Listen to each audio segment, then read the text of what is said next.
Good morning class. आज हम आपका लेसन नंबर 4 जो है वो पढ़ना स्टार्ट कर रहे हैं, dad and the cat and the tree. I hope अब आपको वीडियो में कोई प्रॉब्लम नहीं आ रही होगी। जो लेटर्स है, वर्ड्स हैं, वो आपको साफ साफ दिख रहे होंगे। सबसे पहले ऑथर के बारे में पढ़ लेते हैं। किट राइट, ये आपके ऑथर हैं। Kit right born as a 17 June 1944 in a Crockerham, Kent, right for the both children and adults।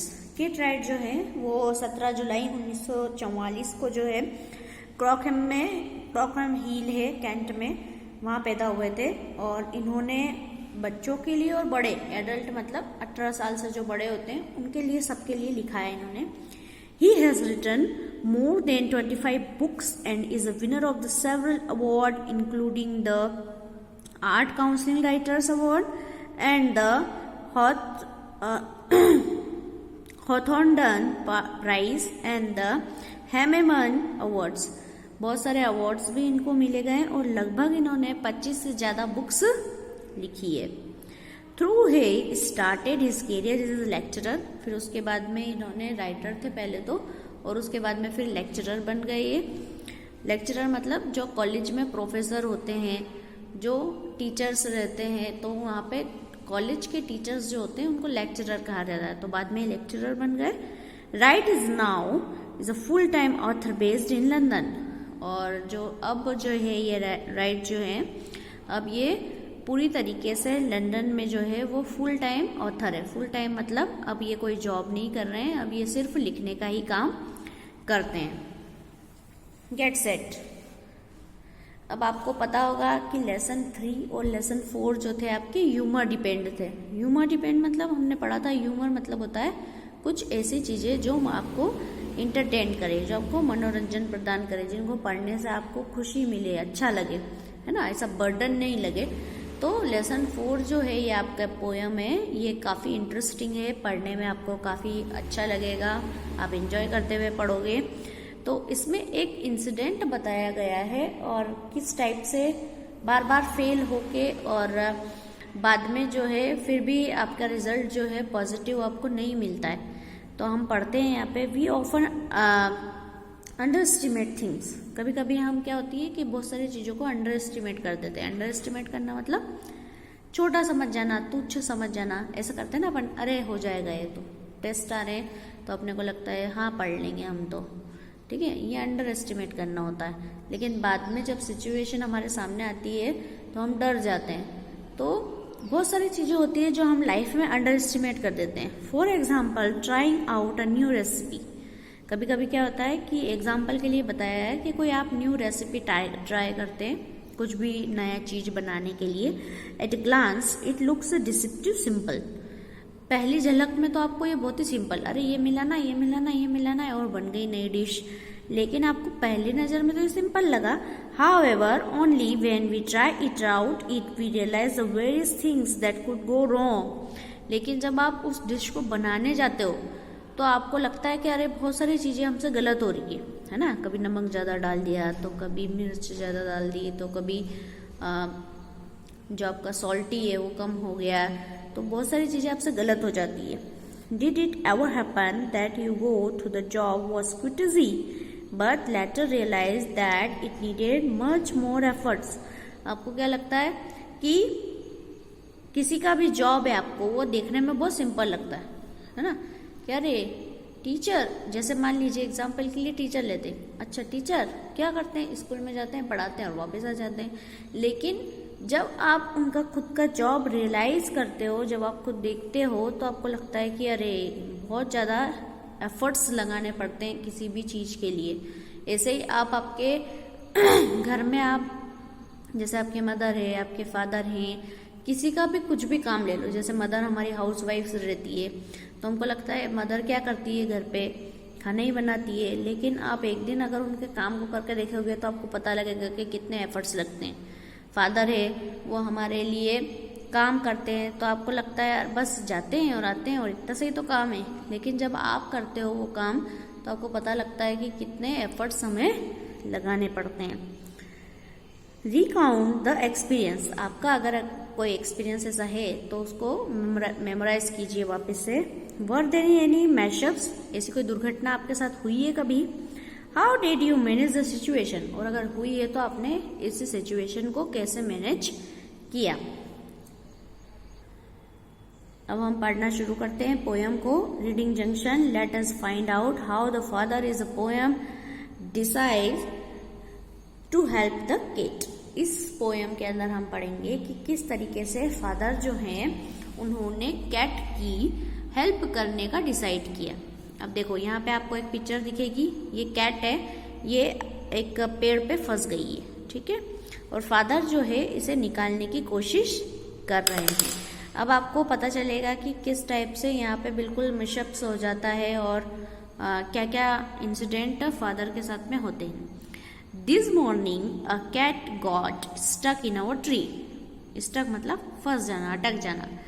आज के सुबह में क्या हुआ कि एक जो बिल्ली थी वो हमारे ट्री पर अटक गई। Dad said right just leave it to me, और डैड क्या बोले कि ये तो मेरे ऊपर छोड़ दो, मैं इसको निकाल देता हूँ अभी, है ना। अपने साथ भी कोई प्रॉब्लम होती है तो अपन फादर को बोलते हैं कि पापा ऐसा हो गया या ऐसा हो गया, तो फादर बोलते हैं नहीं नहीं मैं ये कर देता हूँ, मुझ पर छोड़ दो ये। The tree was very wobbly, the tree was tall.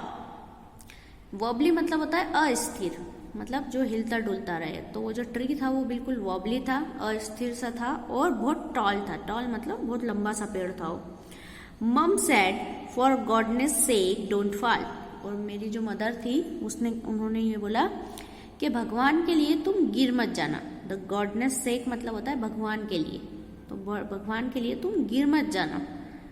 Fall स्कॉफ्ड dad, अब क्या होता है कि पिताजी जो है मेरे फादर वो ये बोलते हैं गिरना, और स्कॉफ मतलब जोर जोर से हंसना, तो जोर जोर से हंस के बोलने लगे अच्छा गिरना। और क्लाइंबर लाइक मी, क्लाइंबर मतलब होता है जो पर्वतों पे चढ़ते हैं, माउंटेन्स पे जो चढ़ते हैं उनको क्लाइंबर्स बोलते हैं, मतलब इजी वे में जो फटाफट चढ़ जाते हैं, तो वो बोलते हैं कि मैं क्लाइंबर हूँ। क्लाइंबर मतलब फटाफट से मैं चढ़ सकता हूँ कहीं पे भी। एंड चाइल्ड्स प्ले डिजीज, और ये तो मेरे लिए बच्चों का खेल है। चाइल्ड्स प्ले मतलब होता है बच्चों का खेल है। यू वेट एंड सी, तुम इंतजार करो और देखो मैं कैसे बिल्ली को निकाल लेता हूँ। ही got out the ladder, ladder मतलब होती है सीढ़ियाँ। देखो यहाँ पिक्चर में आपको दिखेगी, ये सीढ़ियाँ लेके आए हैं father. He got out the ladder from the garden shed. Shed मतलब होता है जो हम टीन शेड या प्लास्टिक के जो चादर रहती है उसका शेड लगाते हैं जिससे धूप अंदर नहीं आती। तो गार्डन में एक शेड बना हुआ था, वहां से जो फादर है वो ऐसे लेडर लेके आए थे, सीढ़ी लेके आए थे, और उन्होंने पेड़ पे ऐसे सीढ़ी लगाई। इट स्लिप्ड, और वो सीढ़ी फिसल गई। जैसे फादर चढ़े तो वो सीढ़ी फिसल गई। ही landed in a flower bed, और वो मेरे फादर जो है वो फूल की जो बगियां लगी हुई थी, फूल लगे हुए थे, वहां पर जाकर लेट गए, मतलब गिर गए। नेवर माइंड सेड डैड, अब मेरे फादर उठे और बोले कि चलो चलो कोई बात नहीं। ब्रशिंग द डर्ट, ब्रशिंग मतलब हटाना, तो उन्होंने वो डर्ट लग गई थी, जो धूल लग गई थी उनके कपड़ों पे, वो ऐसे हटाई। Off his hair and his face, अपने बालों को साफ किया, अपने चेहरे को साफ किया। And his trouser and his shirt, और ट्राउजर मतलब पैंट, तो उनकी पैंट को साफ किया, शर्ट को साफ किया, और ऐसे सब झटकारते हुए ऐसे साफ करते हुए बोले चलो चलो कोई बात नहीं, दूसरा देखते हैं। We will try plan B, stand out of the way. Mom said, don't fall again, okay? अब फादर क्या बोलते हैं, चलो कोई बात नहीं है, हमारे पास में प्लान बी भी है, मतलब ए तो फेल हो गया, सीढ़ी गिर गई, अब हमारे पास प्लान बी है। तो वो बोलते हैं चलो तुम सब हट जाओ यहाँ से, मेरे प्लान दूसरा है, मेरे पास में प्लान बी है। अब मेरी मदर जो है वो क्या बोलती है, अरे तुम फिर से मत गिर जाना।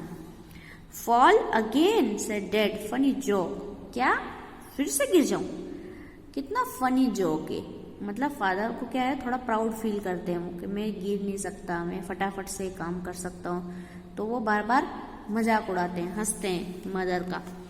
Then he swing himself on a branch, it broke, अब वो फटाफट से पेड़ की जो है एक शाखा पे चढ़े, ब्रांच पे चढ़े, लेकिन वो टहनी जो थी वो पतली थी और वो टूट गई। Dad landed wallop back on the day, अब जो डैड थे वो वापस से नीचे पूरी तरीके से गिर गए जोर से, और बैक मतलब पीठ के सहारे, मतलब जैसे यहाँ देखो पिक्चर में बताया है, ऐसे पीठ के सहारे जो है ऐसे ये ब्रांच टूटी और ये नीचे गिर गए।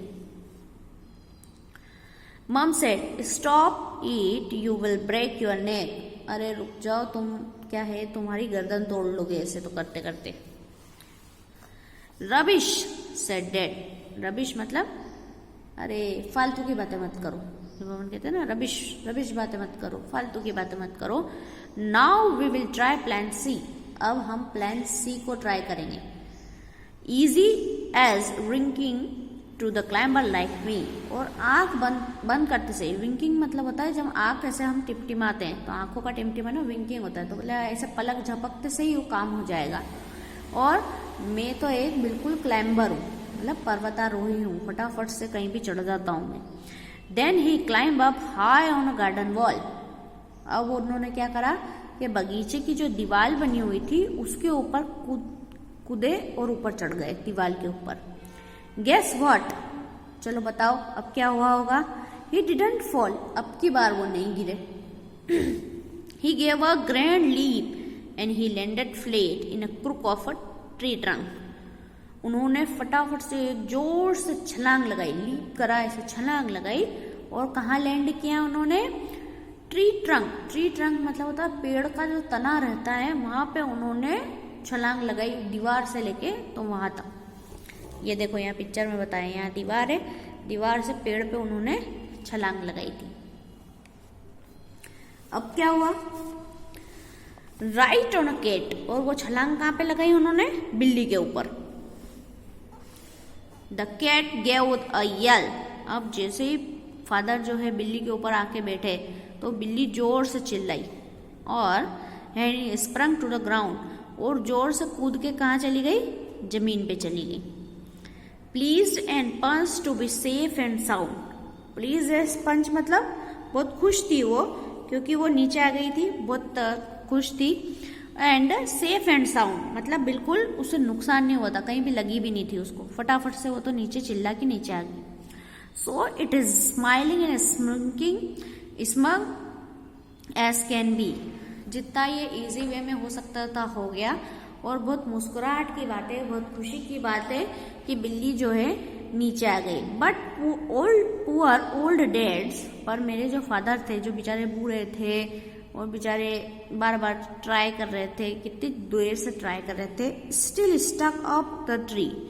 अभी भी वो पेड़ पे अटके हुए हैं। मतलब बिल्ली तो नीचे आ गई लेकिन फादर जो है वो अभी भी पेड़ पे अटके हुए हैं इस तरीके से। तो यहाँ आपकी जो है पोएम है ये एंड होती है। अगर इसमें आपको कोई प्रॉब्लम है तो पूछ सकते हैं, और आपके जो क्वेश्चन आंसर्स है वो मैं आपको PDF के फॉर्म में सेंड कर रही हूँ।